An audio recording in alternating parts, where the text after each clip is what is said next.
For months, the world has been asking one quiet but unsettling question. Where is Prince Louie? The boy who once stole the spotlight at the Platinum Jubilee.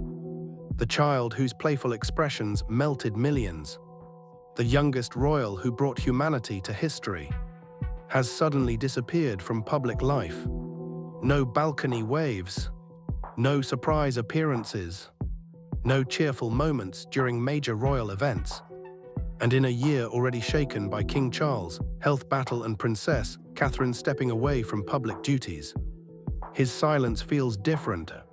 Is this simply privacy? Or is something deeper happening behind palace walls? The youngest member of the British royal family, Prince Louis, has never been a stranger to the camera's gaze. From his mischievous waves during the Platinum Jubilee to his playful expressions at balcony appearances, he has often been the unexpected highlight of historic occasions.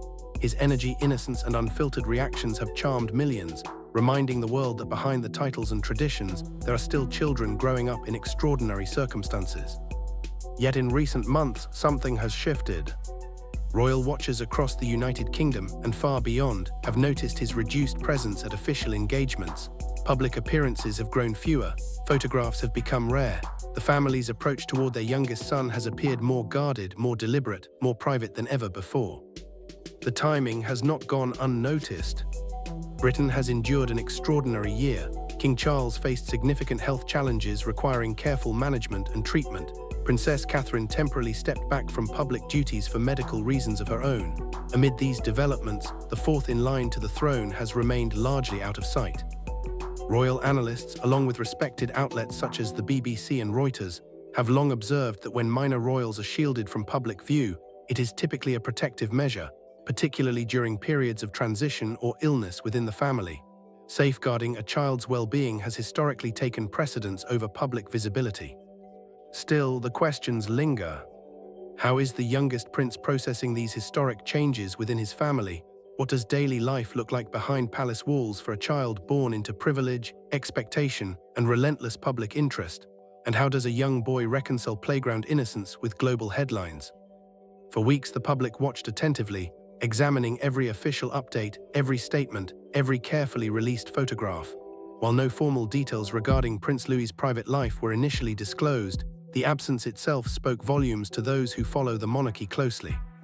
Before we continue, if you value carefully verified updates and thoughtful coverage drawn from official sources and established reporting, make sure you stay connected. This channel focuses on fact-based insights and responsible analysis, ensuring you never miss important developments. Historically, royal children have been protected from excessive scrutiny, especially during periods of family strain. Royal historians emphasize that this long-standing practice exists to provide as normal a childhood as possible within the extraordinary environment of royal life. While Buckingham Palace may represent tradition, duty, and ceremony, it is also a home, one where children must be allowed to grow, stumble, and mature away from harsh judgment. Born in April 2018, Prince Louis is fourth in line to the throne. From an early age, his spirited personality captured public affection. Whether covering his ears during ceremonial flyovers or pulling animated faces at formal events, he brought warmth and relatability to occasions steeped in protocol. But over the past year, official engagements involving Louis have been noticeably limited. Buckingham Palace has chosen stability and privacy over exposure. Royal correspondents confirm that such measures are consistent with protocol during sensitive periods. When health challenges affect senior members of the family, children are often shielded from heightened public attention. Behind the scenes, life has continued in structured routine. Prince Louis remains enrolled in school, following a standard curriculum appropriate for his age. No official statements have indicated health or behavioral concerns. The palace's discretion aligns with established precedent. Minor royals are not subjects of detailed public briefings. Yet public curiosity is inevitable. Households across the country discuss every appearance, every absence. The interest is not rooted in scandal but affection. Prince Louis is not merely a distant figure in the line of succession, he is a child the public has watched grow from infancy. Observers agree that this chapter is not defined by controversy, it is defined by protection. As cameras remain stationed outside palace gates and commentators analyze each development, one fact remains clear: safeguarding the emotional and psychological well-being of a child has become the overriding priority. Still, beneath the surface of official silence, a more personal story was unfolding. The turning point, according to sources close to the household, came quietly during what should have been an ordinary school day. At Lambrook School, amid routine classroom activity, a simple question from a classmate pierced deeper than anyone could have anticipated. "Is your mum still sick?" The words were innocent, but for a young boy already absorbing the emotional weight of global headlines and whispered conversations, they struck with unexpected force. Witnesses later described Louie as uncharacteristically withdrawn. By the time he returned home that afternoon, his usual spark had dimmed, dinner went largely untouched, laughter was absent. The following morning, he resisted returning to school. What might appear minor to outsiders was deeply significant within the family. Prince William and Princess Catherine convened privately with trusted household advisors. The conclusion was unanimous. Louie's emotional well-being required immediate attention. Public appearances would be paused. School attendance would be temporarily reconsidered. Stability would come before optics. No public announcement was made at that stage. Lambrook School was discreetly informed. Confidentiality was maintained out of respect for the child. However, royal watchers quickly noticed his absence, not only from school-related events but from small family engagements and charitable appearances. Speculation intensified. Was he struggling emotionally? Was the broader strain within the family affecting him more profoundly than anticipated? Inside Adelaide Cottage, adjustments were made swiftly. A temporary homeschooling arrangement was implemented, guided by educational staff and supported by child development professionals. The focus was not performance or public composure, it was reassurance, structure, safety. This approach marked a subtle yet significant evolution in royal parenting, prioritizing emotional health with a transparency rarely seen in previous generations. Princess Catherine, still navigating her own recovery, devoted extended time to her youngest son. She read with him, walked with him, listened without interruption. Her presence became a quiet anchor in a year marked by uncertainty. A comprehensive recovery plan was developed. It included structured daily routines, age-appropriate academic activities, outdoor time, and ongoing support from child psychologists. The objective was simple yet profound: allow a child to process change without the burden of performance. Then an unexpected yet deeply reassuring figure stepped forward, Princess Anne. Known for her discipline, pragmatism, and unwavering sense of duty, the Princess Royal offered something uniquely valuable: grounded perspective. In private discussions with Prince William, she suggested a temporary retreat from the pressures surrounding Windsor. "Send him to me," she reportedly advised. "Let him work with his hands, let him listen to the wind instead of the whispers." Arrangements were quietly made. At her countryside estate, far removed from flashing cameras and speculative headlines, Louie encountered a new rhythm of life. Mornings began not with briefings but with simple tasks: tending gardens, feeding animals, walking open fields. Princess Anne shared stories from her own childhood, stories of scraped knees, rural adventures, and lessons learned far from ceremonial halls.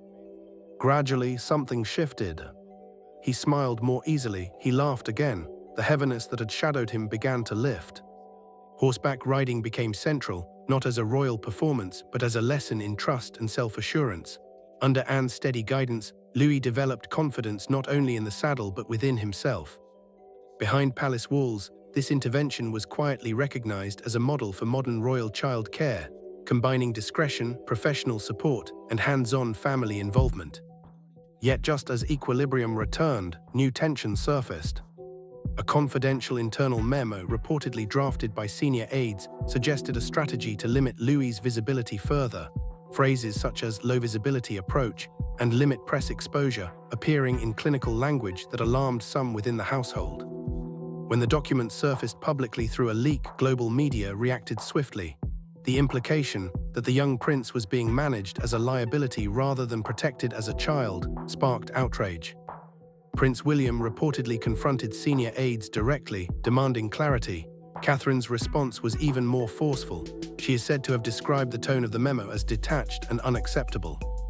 Princess Anne intervened decisively. "You do not contain children," she reportedly stated. "You protect them." It marked a rare and powerful moment of unity among senior royals, placing a child's welfare unmistakably above institutional image. As speculation mounted outside palace walls, Buckingham Palace issued a formal statement that broke with traditional restraint. Prince Louis is currently receiving emotional recovery support under the care of professionals and his family. The words were striking in their honesty. For the first time in modern royal history, emotional vulnerability within a royal child was acknowledged publicly, not disguised, not diluted. Accompanying the statement was a brief personal note from Catherine. "He is strong but young, and we are learning to navigate this together as a family." The message resonated profoundly. Parents, educators, and mental health advocates responded with empathy. Social media filled with messages of solidarity, not criticism. What began as quiet concern evolved into a broader conversation about childhood, emotional resilience, and modern parenting, even within institutions as historic as the monarchy. For Prince Louis, this period became transformative. Where silence once prompted speculation, transparency fostered understanding. Where absence fueled rumor, honesty built connection. The monarchy, often perceived as rigid, demonstrated adaptability and humanity. A family chose vulnerability over appearance. A child was allowed to heal rather than perform. And in that decision, something quietly historic occurred. This chapter does not end with scandal or crisis. It ends with resilience, with growth, with a family united not by protocol but by care. A young boy rediscovered his confidence. A mother spoke with honesty. A father defended his child. And a centuries-old institution took a meaningful step toward compassion, proving that even beneath crowns and ceremony, the most important duty of all is love. You have not enough humanizer words left. Upgrade your surfer plan. If you appreciate royal coverage that goes beyond surface-level headlines, if you want context instead of chaos, clarity instead of speculation, and carefully researched insights instead of rumors, then this is exactly where you need to be. We don't chase drama. We break down real developments. We connect the dots behind the scenes. And in moments like this, when the monarchy is quietly evolving in ways that could shape its future for decades, staying informed truly matters. Prince Louis' story isn't just about one young royal.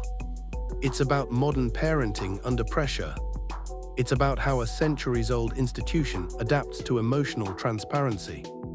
And it's about what this new generation of royals will represent moving forward.